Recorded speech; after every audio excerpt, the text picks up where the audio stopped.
Namaste everyone. Welcome to IKM. In this video, we will see the meaning of chapter 11. Om Shri Paramatmane Namaha Atha Ekadashodhyayah Vishwarupa Darshana Yogaha Arjuna Uvacha Madanugrahaya Paramam Guhyamadhyatma Sangitam Yatvayoktav Vachastena Moho Yau Vigato Mama. Arjuna said, out of your affection for me, you have spoken about your secret, the supreme nature. Thus, my mind is cleared of delusions.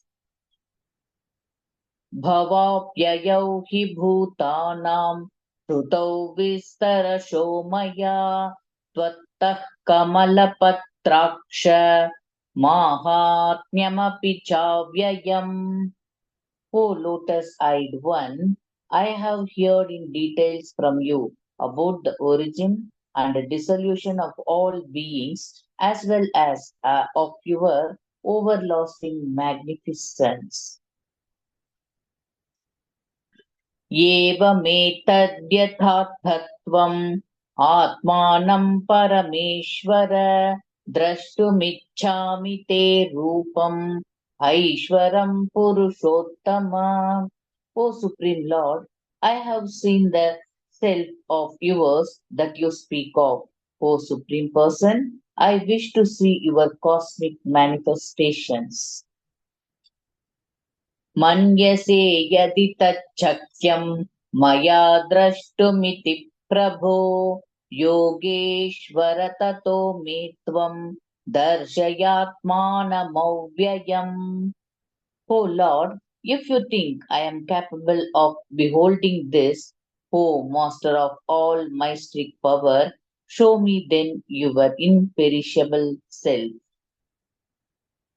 श्रीभगवानुवाच पश्य मे पार्थरूपाणि शतशोऽथसहस्रशः नानाविधानि दिव्यानि नानावर्णाकृतीनि च. The Lord of Sri said, O Partha, witness now my numerous, glorious, multicolored and multi-shaped forms in their hundreds and thousands. Pashyadityan vasun rudran ashvinau marutastatha bahun drishta-purvani pashyashcharyani bharata. Behold the Adityas, Vasus and Rudras, the two Ashwin Kumaras, as well as the Maruts and others. Behold, O Bharata, many wonderful things that have ever before seen. Ihaikasthan jagat kritsnam pashyadya sacharacharam mama dehe gudakesha yachan yadrashtumichhasi.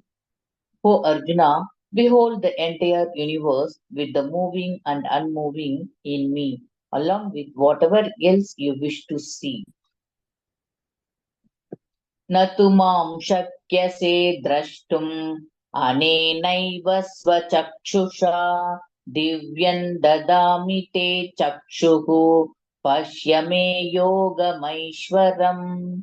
However, you are not capable of seeing me in this form with your own eyes. I grant you a divine vision. Behold my mystic opulence. Sanjaya Uvacha Eva Muktva Tato Rajan Mahayogeshvaro Harihi Darshayamasa Parthaya Paramam Rupamaishwaram.